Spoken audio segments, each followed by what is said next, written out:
6 million. 6 million Jews were murdered during World War II. 50 million people perished during the course of the war. The generation that went through World War II, the generation that went through the Holocaust, the generation that went through the Battle of France and the Battle of Britain, the generation of Iwo Jima and Okinawa, the generation that stormed the beaches at Normandy, that generation is all but gone. And as that generation passes, people begin to forget. A couple weeks ago, I was lecturing on World War I, and I was talking to my students about the Armenian genocide. And half my students have not even heard of it. And I thought to myself at that moment, will I be lecturing 20 years from now and half my students won't know about the Holocaust? And we already see today people forgetting. Half of British young high school kids don't know what Auschwitz is. And we have seen a rise of Jew hatred and anti-Semitism in Europe, in the Middle East, and yes, even occasionally across some college campuses in the United States. And so one of the reasons we're here today is to make sure we don't forget. We all know the Nazis murdered 6 million Jews. That is a number that is etched in the mind of every man, woman, and child who is Jewish. But there's another important lesson to learn from the Holocaust, and it was that there wasn't just 6 million Jews that were murdered. Hitler didn't stop with just the Jews. Millions of other people were also massacred. Slavs, Poles, Gypsies, homosexuals, the disabled. These were all people who were targeted by Hitler. And throughout history we have seen this. We have seen massacres in Africa, genocides there. We have seen the purges of Stalin and Mao. We have seen a genocide of Christians taking place right now in places like the Middle East and Africa. And one of the lessons of this is this can happen to anyone. And we are all in this thing together. And one of the things we have to remember is that we have to learn this lesson that when the Jews are targeted, it is often a dark and ominous sign that more is to happen. And that is one thing we should also not forget. The other issue is we oftentimes hear of these huge numbers when we talk about the Holocaust. 6 million Jews, 50 million people dead. And for us, it's sometimes hard to wrap our brains around numbers that large. It becomes a statistic after a while. When I talk to my students about this, I try to make sure people understand this is real. These are not numbers, these are individuals. It wasn't just that the Nazis murdered 6 million Jews. It is what they did to people. I tell my students to try to imagine an elderly man, their grandfather. A man who is 60, 70, 80 years of age. A man who did nothing wrong in his life, went to work every day, took care of his family, never broke a law, and for no reason other than the fact he was Jewish, he was taken and then put in a cage barely big enough to stand in, and then given 100 calories of food a day because the Nazis wanted to know how long it would take a human being to die on 100 calories of food a day. The Nazis took children, 5, 6 years of age, literally the most innocent among us. A child you see walking to school every morning. I drive up Holder and I see the children going to school, and this morning I was looking at that and I was thinking the Nazis would take this child, they would put him in freezing chambers because they wanted to see how cold it would be before a child dies. The Nazis went into hospitals. They went into the maternity wards. Those of you who are parents, remember when your children were born, how fragile an infant is. And the Nazis would take these children, these babies, they would literally go to the 5th, 6th, 7th story of the hospital, and they would open up the windows and throw them out the windows like they were garbage, with no value of human life at all. That is what happened to millions of people. That is what the Nazis did. Darkness had descended across the globe, and I would say that humanity was murdered, not just millions of people. Several years ago, I had the opportunity to go to the World War II beaches in Normandy. I was at Utah and Omaha Beach, and of course I eventually made my way to the American Cemetery there. You go there, and if you've never been there, it is one of the most special and moving places you can go and see. And I went there with my aunt, and I will never forget this the rest of my life. My aunt, who is also Jewish, we were walking by all the graves, and at a certain point, she just very quietly said, "David, they did this for us. Young men gave their lives so we could be free today, so we can have survivors." That is one of the points I think of today, to remember those individuals as well. And I think we even have some World War II vets with us today. And so thank you to all of those who gave so much for that. Absolutely. So we are beyond fortunate to have some survivors here who have the courage to come and tell their story. Because you see, when their generation passes, there'll only be us left. Only us to tell their stories, only us to remind the world what true evil looks like, and only us to rise up and say in those immortal words, "Never again." It will be our responsibility, it will be our moral duty to pass on their story. I'm looking out here and I see so many young people, I see so many students, I see parents who brought their children. And I want to speak to all of you and let you know something and think about something. Your children, all of you are under 20, 25 years of age, your children will never probably have a chance to meet a survivor. It is now your burden to pass on this history. And to the survivors, I want you to see how many people are here. You know, a month ago we didn't have an event. And all of a sudden this happened, and this is just this amazing sea of humanity out here. And I want to make you a promise. We will not forget your stories. We will not let that happen. I will not let that happen. Your stories will live on, and generations will remember, and we will not let this ever pass. So thank you for all being here. God bless, and I wish you all a very meaningful evening. Pleasure for me to be here. A great honor to represent my country, Greece, where 50 members of my family were exterminated by the Germans. I will never forget them. They are tattooed. I carry them in my soul and my heart. I was born in Greece, and at the time before the war, there were 95,000 Jews, that included the mainland and the islands of Greece. And now, 71 years later, there are only 4,500 Jews remaining in Greece. I have family in Greece, and anti-Semitism exists, it still exists, but now it is much better than it was during the Holocaust. One of the things of importance, we Jewish people love education. We value education. We want our children to become educated. Out of those 50 members in my family, 20 of those were children. As Rabbi Cohen said, 1.5 million children perished during the Holocaust. Can you imagine how many scientists we lost?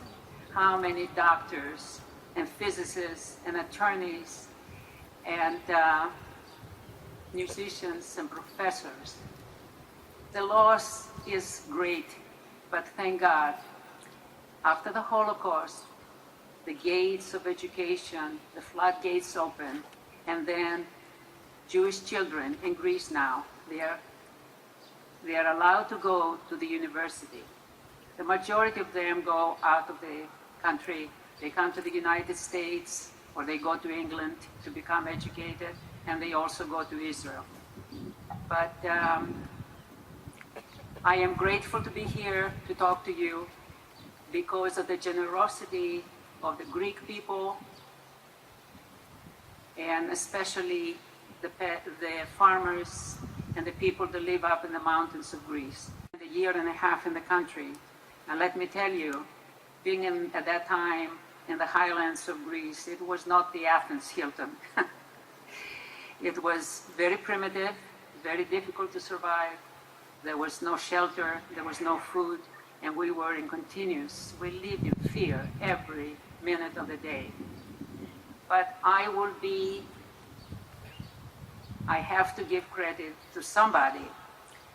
Sometimes kindness comes from unexpected sources. My father was in a concentration camp in Greece for about 3 or 4 months, and it was 1944. The Germans had to dismantle the camp. They were losing the war. He was called into the commandant's office, and he was interrogated. The German had a gun on his desk, and he said, I will kill you because you're Jewish, but I want you to tell me if you have a family. Do you have a wife? Do you have a child? And my father says, yes, I'm married. I have a wife and a little girl, and I have a photograph of her. And he takes out of his person a picture of me. I was about 3.5 years old. My hair was practically white. I was looking straight at the camera. And all of a sudden, my dad said, the German's features start getting kinder and milder, and he was getting misty-eyed. And he said, you know, I have orders to kill you because you're Jewish. But looking at this photograph of your little girl, I will let you go because today is the birthday of my little daughter. She's in Berlin. I haven't seen her in 3 years, and I don't want your little girl to be an orphan. So he let him go. And so I am here today in front of you. I'm grateful for his kindness and his generosity.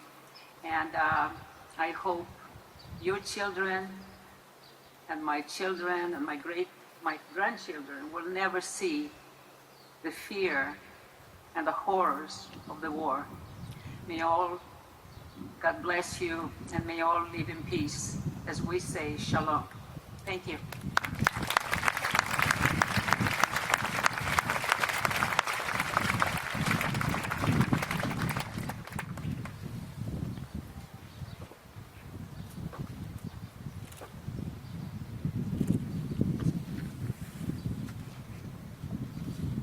My mother was perfectly sweet and perfectly boring.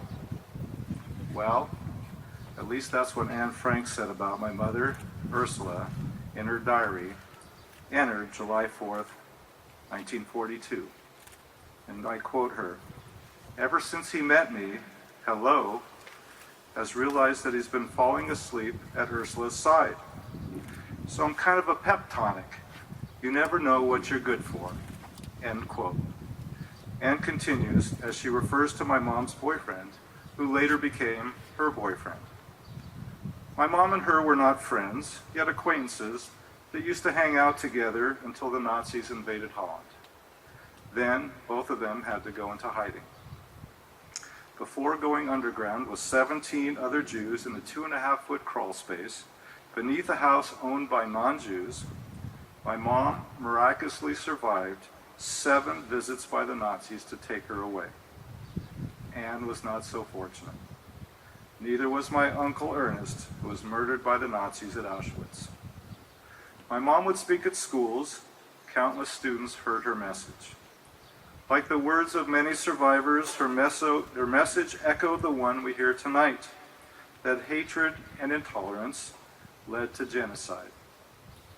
Although she really disliked speaking in front of other people, she did it to honor her brother's memory and to do what she could to spread her message of inclusiveness and embracing one another. When my mom passed away 12 years ago, I made a decision that now I had to do something to carry on her message. Not being one who had firsthand experience with the horrors of the war, I sought out to learn by interviewing and photographing Holocaust survivors. Initially, while I did not know where this photo experience would lead, I found each experience to be a powerful one. Before starting this project, I literally spent years trying to figure out how to photograph the survivors in a way that was different than most had been photographed many times before. Inspired by photographer Richard Avedon, I decided a simple background would allow the viewer to focus on the subjects themselves without distraction. The intent was to capture the soul in such a way that years from now, viewers would still come away with a sense of the survivor's life experience. Only in this way can their voice carry on. through the many generations which will follow. Years ago, when I was in photography school, I had the good fortune to visit with a man who became my deepest photographic inspiration, photographer Josef Karsh. His style would lead me to spend sometimes several hours with a subject before ever pulling out a camera.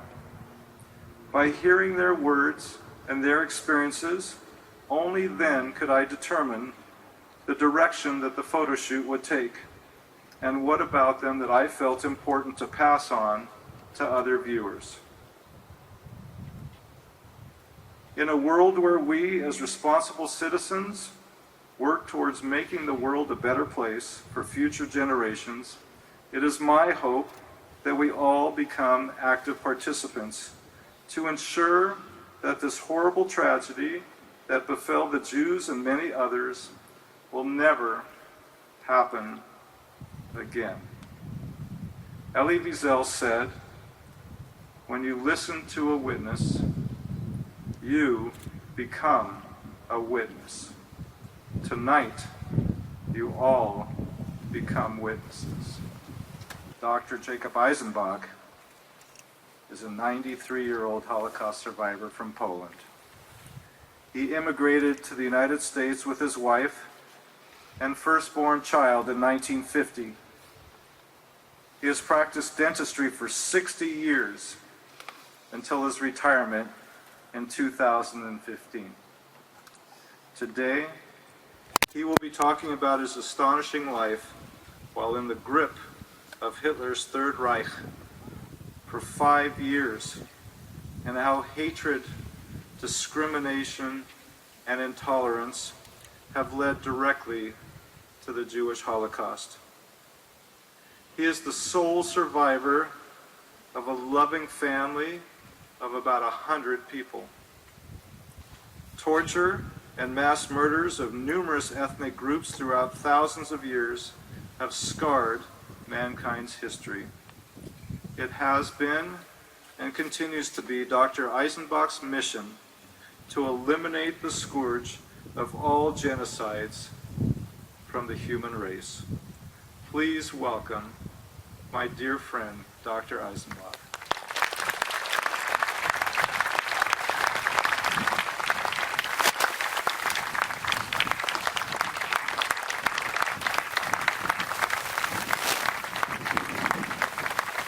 Thank you.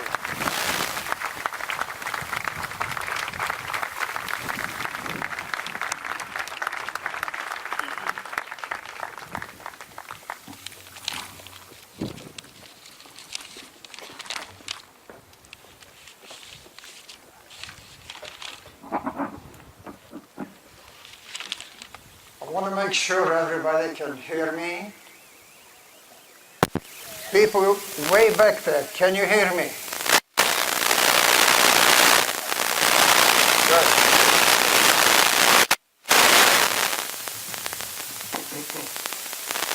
First of all, I want to thank Professor Clifford Lester for initiating this meeting. He introduced me to the president of Cypress College. We had a meeting about a month ago, and from that meeting this event evolved. I was tremendously impressed with the understanding and humanity of Dr. Simpson. I want to welcome everyone here. I understand there's a vice consul of the German consulate here today. I'm glad you came.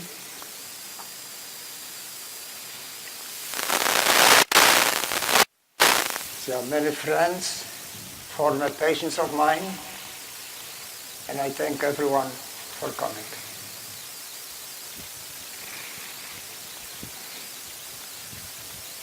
I was very fortunate to have a wonderful childhood. I grew up in a family with 4 children, loving family, an extended family of 100 people.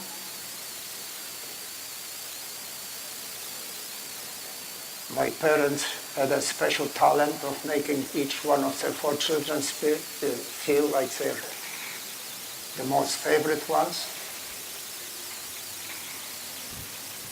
My mother would take her 4 children, put her arms around us, and say to us, "You are my greatest possession."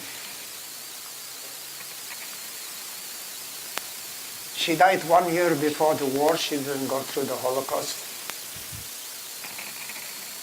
And she never knew how much strength she gave us by saying these words. She made us feel important, being loved, and no matter what the Nazis did to us, could not destroy those feelings that we had.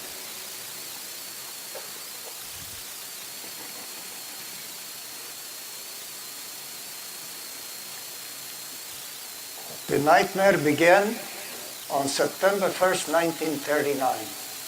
That's the day when World War II broke out. Hitler signed a non-aggression pact with Stalin, the president of the Soviet Union, before the war started. They would divide Poland. Hitler would take Western Poland, and the Soviet Union would take Eastern Poland, and they would not interfere with each other's activities. It didn't take long for the Nazis to occupy Poland because they were armed to their teeth, and the war came as a big surprise. Poland was unprepared, just like the other European countries were unprepared. And within 3 weeks, Poland was defeated.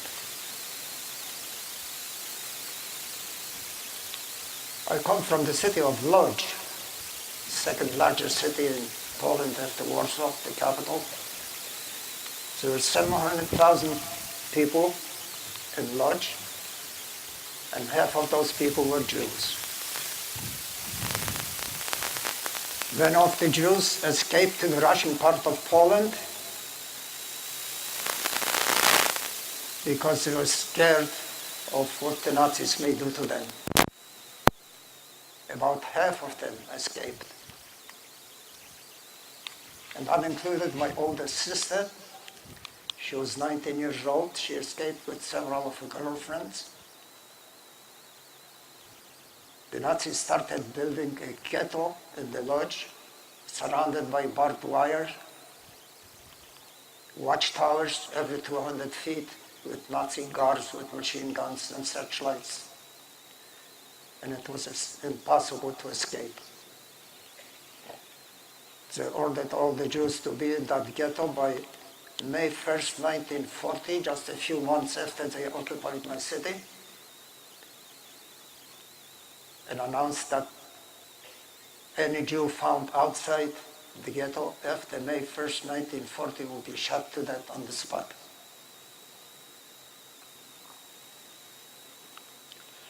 Before the ghetto was closed, we still had some mail from my sister. She was in the city of Lvov, in the Russian-occupied part of Poland. And she got married there.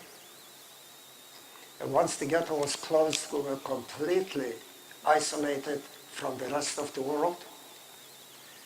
There was no newspaper, no mail, no radio, no communication whatsoever. We did not know what was going on outside the world.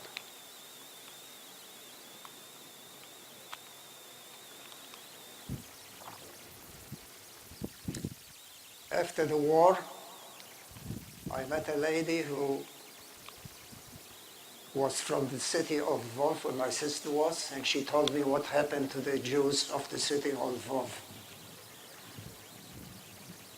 In 1941, Hitler broke the non-aggression pact with Stalin and attacked the Soviet Union. against the advice of his top generals and politicians. They were telling him that Napoleon tried it and he never made it. You will not be able to supply the front lines in the winter times. But he wouldn't listen to anybody. So he attacked the Soviet Union in 1941 and occupied the city of Lvov. And the lady whom I met after the war told me what happened to the city of Lvov. There were 110,000 people in the ghetto of Lvov, and the Nazis came with machine guns and massacred all 110,000 Jews in 3 days. And I have never seen my sister again. After they locked up the ghetto, they kept control of the supply of food. Everybody was getting a small portion of food, and people were dying of starvation in the streets of the ghetto.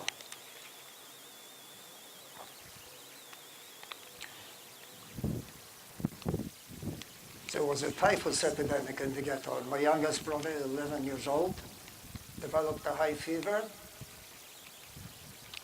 And there were 2 hospitals included in the ghetto, which were there before the war. And we had our own Jewish doctors in the ghetto. There were 180,000 people in that ghetto. And I called the doctor. He took one look at my brother and he said, "It looks like he has typhus, taken to the hospital," which I did.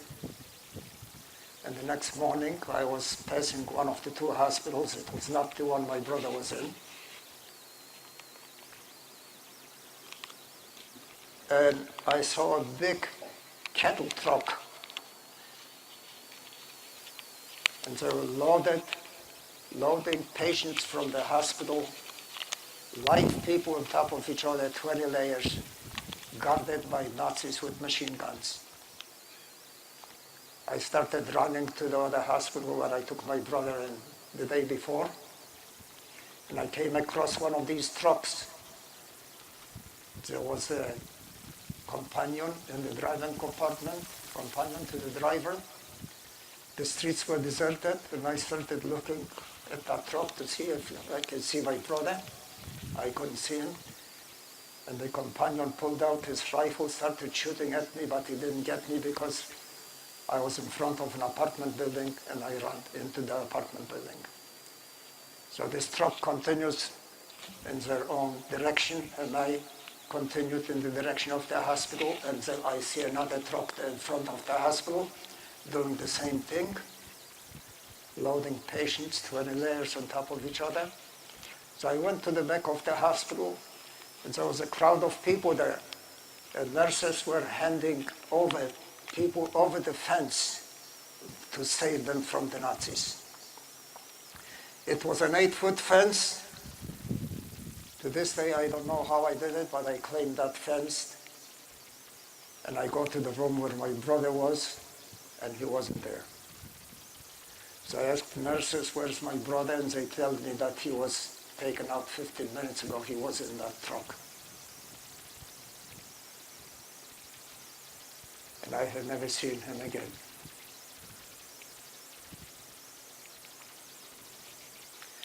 At first we didn't know what they are doing with these people, but then we found out from Polish train conductors that they are taking people by the thousands to Auschwitz, and no one ever comes out again, and they could smell burning flesh in the air. And that's how we found out what was going on. One day, my father gets an order to report for deportation with 600 other men. And I found out after the war from one of the men who survived that group that they had those people carry heavy rocks from place to place, useless work, on a starvation diet, and they just died out. One day, I received an order to report for deportation, and that was a death sentence. I did not report for deportation because I know what that meant. I went into hiding. I was just left with one of my two younger brothers. I managed to hide for about a month.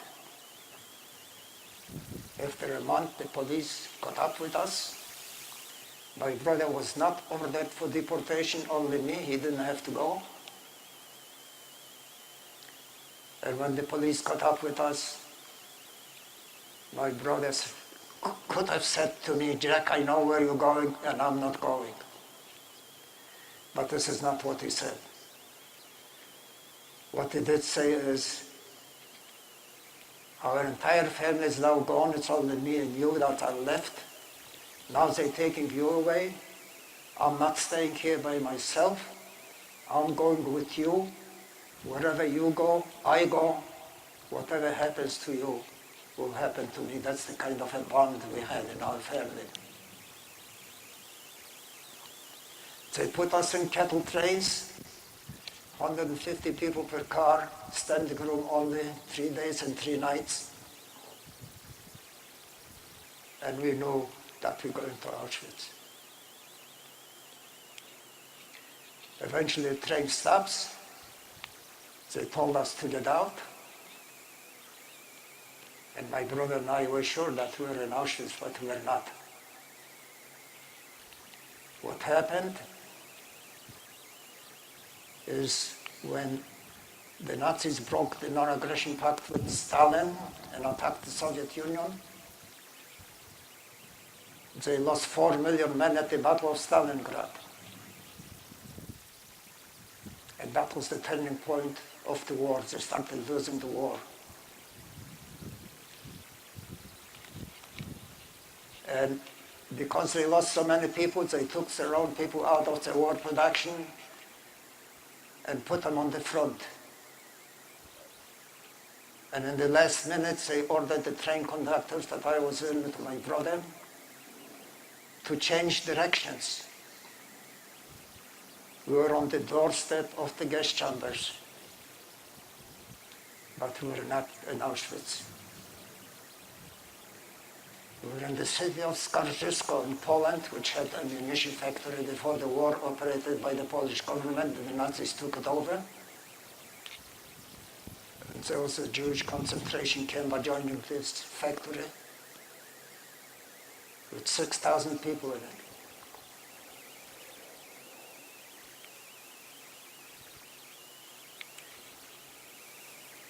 One night on January 15, 1945, the war was still going on until May. The Nazi soldiers disappeared from the watchtowers with their machine guns. At midnight, they got orders to run for their lives because the Russians are after them. And the next morning, we woke out free.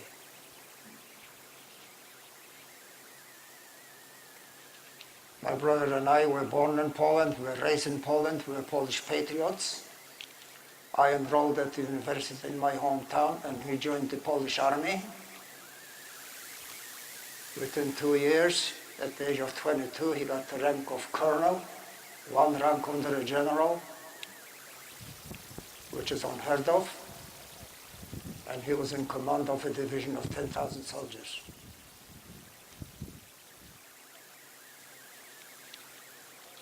In 1946, I met my wife in concentration camp and we got married at the end of 45.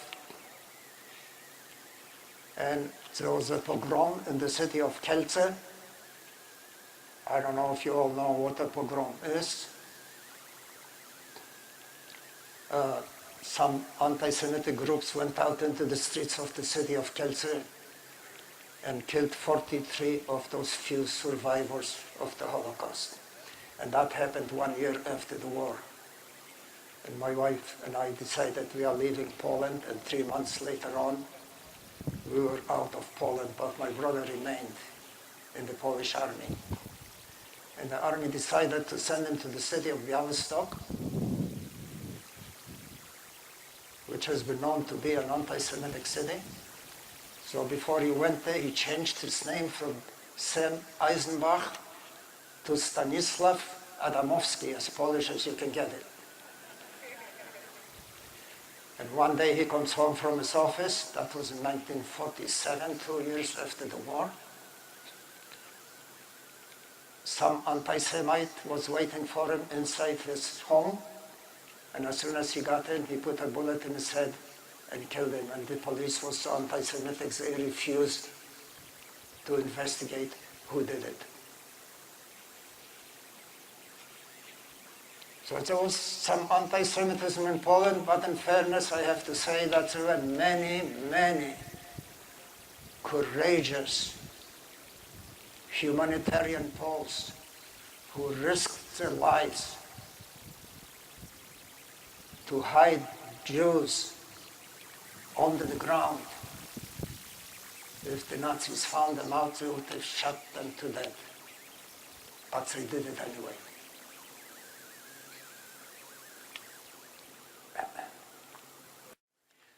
I was asked several times, did I lose faith in humanity? And my answer to that question was the story of the King of Denmark. I consider the Danish people some of the most civilized people on this planet. Hitler occupied Denmark, and he ordered the Jewish people of Denmark to put on yellow stars on the outer clothing so he could identify them in the streets, round them up, and send them to Auschwitz. The King of Denmark said to Hitler, if you are going to do that to our Jewish citizens, I'm going to put on a yellow star. My whole family will put on yellow star, and every Dane in the country would put on yellow stars, and you will not be able to tell who is Jewish and who is not. And that's exactly what they did. And they saved every single Jew in Denmark.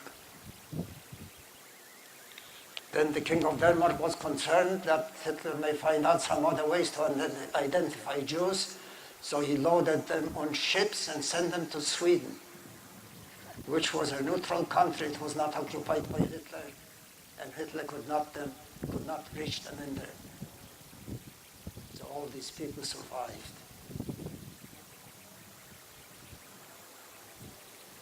There was a man by the name Raoul Wallenberg.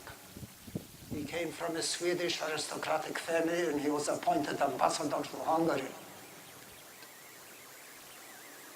And the Nazis occupied Hungary, and they were just about to ship 100,000 Jews to the gas chambers. And Mr. Wallenberg single-handedly issued them 100,000 Swedish visas. They became instantly Swedish citizens, and Hitler could not touch them. He saved 100,000 Jews. There was a Japanese diplomat by the name Chiyumi Sugihara in Lithuania. He was appointed ambassador of Japan in Lithuania. He couldn't stand watching what the Nazis were doing to the Jews, and he asked his government for permission to issue 10,000 visas to the Jews so they could go to Japan and some other Far Eastern countries where Hitler could reach them. Well, Japan was allied with the Nazis at that time, and they refused to give him permission to issue those visas. But what did Mr. Sugihara do? He issued those visas anyway, disobeying the orders of his government, knowing full well what the government will do to him. They fired him from his job, recalled him and his family back to Japan, and he lived in poverty and obscurity. He did it, as he said it, because it was the right thing to do. Now Mr. Sugihara is a great humanitarian hero in Japan, and there's a statue that was built in his honor. There's a lady here today, a good friend of mine. She has been a patient of mine for 35 years. Mrs. Kaplan. She and her husband, John, have a son who is an American ambassador to Albania.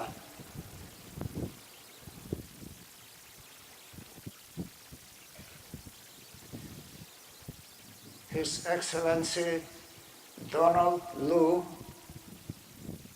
the American ambassador to Albania, sent me a pamphlet from Albania through his mother.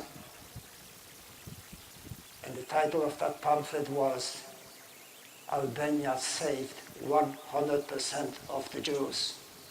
Albania is made up of 90% Muslim, 10% Christians, and they were hiding their Jewish neighbors in such a way that Hitler could not find a single one. Bulgaria did the same thing.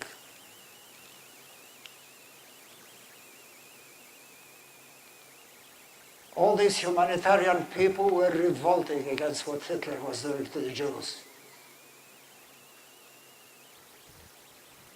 And with people like this walking the surface of the earth, how can I possibly lose faith in humanity?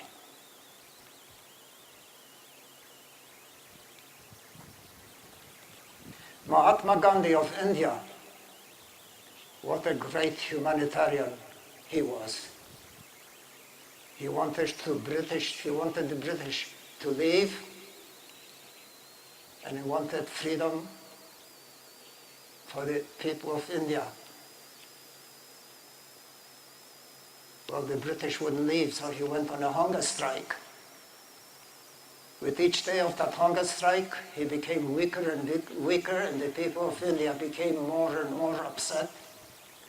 And the British were afraid that they may have a revolution on their hands. And they left.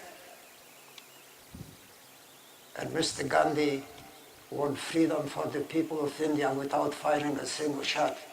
What a humanitarian person he was.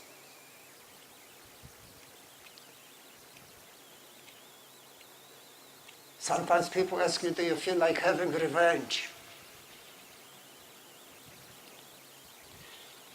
The Jewish tradition is teaching us that one of the greatest achievements of a human being is to turn an enemy into a friend. One of the greatest people of the 20th century was Mr. Anwar Sadat, President of Egypt. Egypt fought several wars with Israel, and Mr. Anwar Sadat was a bitter enemy. But one day he had a vision. He had a vision that he wants to make peace with Israel. And to show the Israelis his sincerity, he said he would like to come to the Israeli parliament, the Knesset, and give a speech. That peace is holding to this day, more than 30 years. I was in Egypt once, and I talked to many Egyptian people.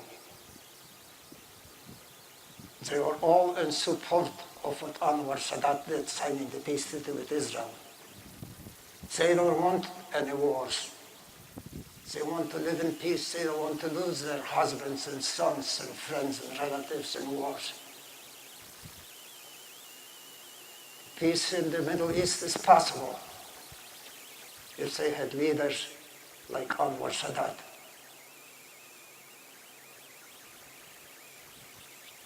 Another example of turning an enemy into a friend is Mr. Gorbachev of the Soviet Union. He was president of the Soviet Union. He was an enemy of the Western countries and the United States. But he saw the light. He abolished communism in the Soviet Union. And he became a friend of our president, Ronald Reagan.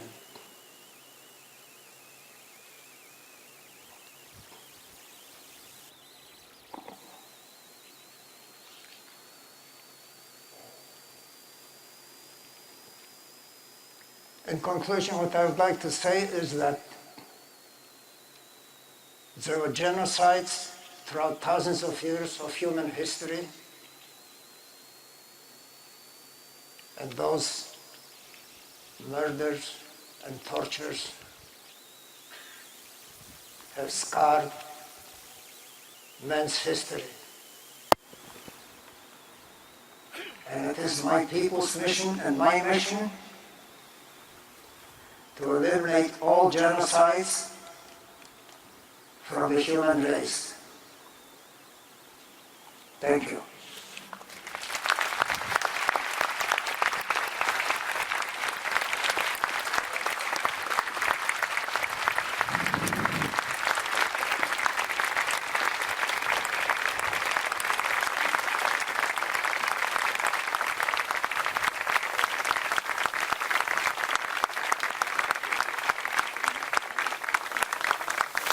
Thank you.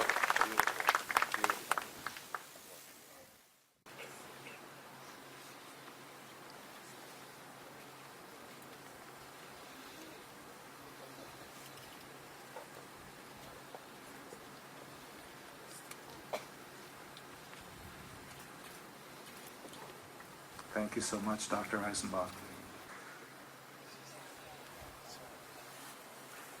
It's interesting at the end of the Academy Awards presentation or some of these shows where people come up and say thank yous. I really don't give it too much thought, but tonight I have some thank yous to say, and I must tell you that these thank yous truly come from the bottom of my heart. There's so many people who are responsible for making tonight what it is, and I'm going to ask you to hold your applause till the end, but just know, everybody, that I couldn't be more appreciative of everybody here tonight and everybody's involvement. I want to start by thanking the Cypress City Council members, first Mayor Mary Ellen Yark, Mayor Pro Tem Paulo Morales, Council members Stacy Berry, Rob Johnson, and John Pete. Sonia Townsend is here representing Senator Huff's office. Tara Campbell is here, an Assemblywoman from Ling Ling Chang's office.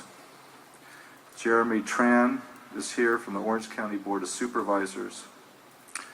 The North Orange County Community College District Board and staff. And now some of the key people who are involved that I just really can't say enough. Maha Afra, who has been incredible in helping me organize this event and is responsible for the incredible dancers that you saw this evening. Mark Posner, behind the scenes, our public information officer, who has just kind of pulled this all together. David Alachmi, our wonderful speaker that you heard at the beginning of our event. Arlene Schneider from Orange County Coaster Magazine, who did a lot of our marketing and PR. Gary Gopar and Marcus McMillan, my two incredible friends and musicians over here off to the side. Aviella Winder, who you just heard, who just did an incredible job. Christina Worth from the German Consulate is here with several of her colleagues. Rabbi Heidi Cohen for incredible leading us tonight. Celeste Phillips and Mary Lou Garibaldi from our DSS office, responsible for our sign language interpreters. Flowers tonight are from Events Tailor Made. I want to thank Lynn Adams for video, our student ambassadors, all my students for helping out taking photographs tonight, all the candlelighters down by the pond. Behind the scenes, we have Albert Miranda, Bob Riffle, and our incredible facilities staff, Chuck Rogers, Steve Bannock, Ian Holmes handling video, Dean Katie Realista, my dean, Kirk Pickler, who took care of the images off to the side, and soon to come our memorial candlelighters, Dr. Eisenbach, Dr. Cohen, Rabbi Cohen representing Natalie Weinstein Gold, Sarah Schweitz, our very own Rick Van Bynen, and my good friend David Langer. I want to thank all my family and friends who are here tonight, and thank my wife in particular for all her support and putting up with me these last 4 or 5 weeks. It's been quite a long road pulling this together. And I'm so thankful for my father, Harry Lester, that he's here with us tonight, who is also a survivor. Tomorrow I'm going to be joining him up at the German consulate as his German citizenship will be reinstated. And last, thanks to the leadership of our college, Vice President Karen Kant. And it's my great pleasure to welcome our campus president, Dr. Robert Simpson, and to thank him publicly. This event, to the magnitude that you're witnessing tonight, would never have happened without his incredible support. We had a few challenges along the way, and Dr. Simpson never wavered. It was always moving forward, full speed ahead. I can't thank you enough. Dr. Robert Simpson.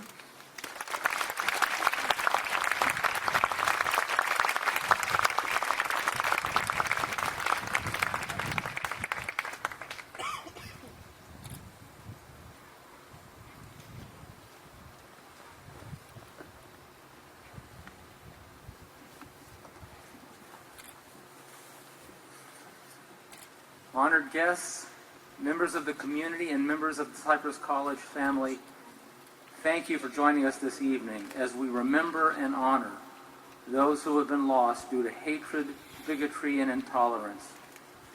As president of Cypress College, I am both honored and humbled to be the host for such an extraordinary event. Particular thanks are due to our own Cliff Lester, professor of photography, and the Cypress College Diversity Committee for sponsoring and bringing this event into reality. The magnitude and scope of our gathering this evening is far beyond anything we originally envisioned, and it is gratifying to know that by your presence, you share in our understanding of the importance and meaning of tonight's message. As president of the college, I am proud of the work we do in support of our mission of education. You will not be surprised to know that we do so within a framework of values we have adopted and that we strive to live up to. The core values of Cypress College are excellence, integrity, collegiality. Hashoah is a reflection of our commitment to inclusiveness and diversity, to tolerance and respect for all. We do so this evening within the context of one of the world's great tragedies, the Holocaust. To have with us this evening survivors of that catastrophic event is the highest honor, one which makes our words seem small and woefully inadequate. To also have in attendance representatives of the Federal Republic of Germany, to have their presence and participation this evening states more profoundly than our words can express the significance of this event. As I have considered what I might be able to contribute with my remarks this evening, I have been drawn to our collective and individual responsibilities to do what we can in ways large and small, to reflect in ourselves and our institutions the call we must all hear to bring forward hope and light and understanding in a world that is too often cold and distant and dark. And perhaps most importantly, never to forget. As I have contemplated what I, just one person, can contribute to the alleviation of intolerance, I'm reminded of the words of Bobby Kennedy, who said the following: "Each time a man stands up for an ideal, or acts to improve the lot of others, or strikes out against injustice, he sends forth a tiny ripple of hope, and crossing each other from a million different centers of energy and daring, those ripples build a current which can sweep down the mightiest walls of oppression and resistance." And so, when we are exposed to or see injustice being visited upon others, what can we do? As Bobby Kennedy reminded us, we can stand up for our ideals and reject hatred. We can act to improve the lot of our fellow man in ways large and small. We can speak out against intolerance and hatred whenever we hear it and wherever it occurs. For these are the ripples our individual acts, one joining with another from points of origin across our college, across our cities, our countries, and the world, that will produce that irresistible current that will ultimately, finally, bring down those walls of oppression and intolerance. And when those walls are torn down, it will be incumbent upon all of us to assure that they will never, ever be rebuilt. I am proud to be able to play a small part in that endeavor, and I am honored that you are here joining with us this evening in this cause. I thank you.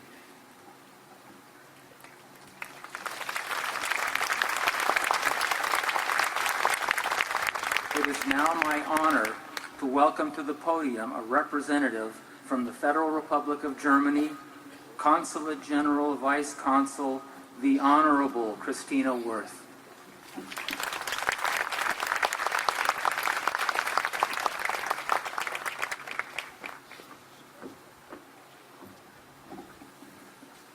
Good evening. I'm speaking to you today with great emotion as we pay tribute to the victims of the Holocaust.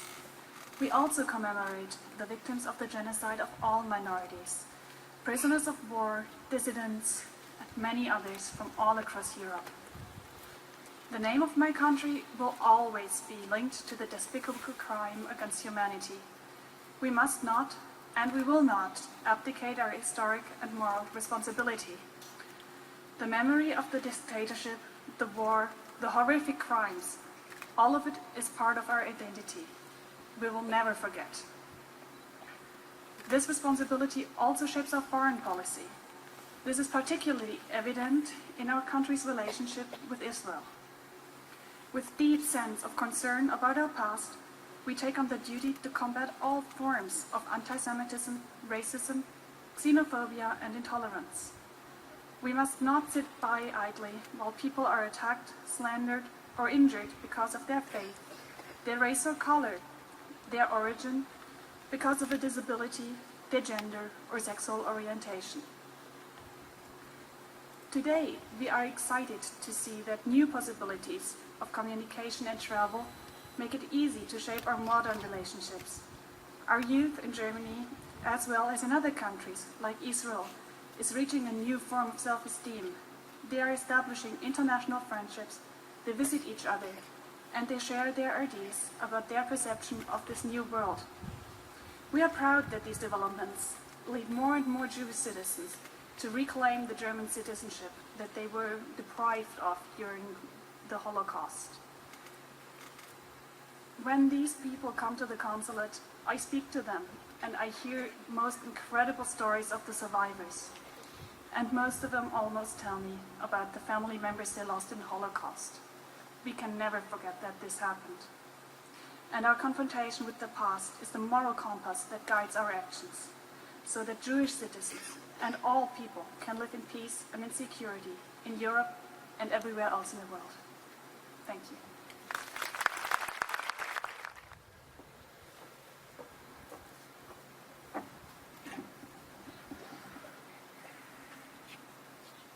On behalf of everybody at Cypress College and everybody here tonight,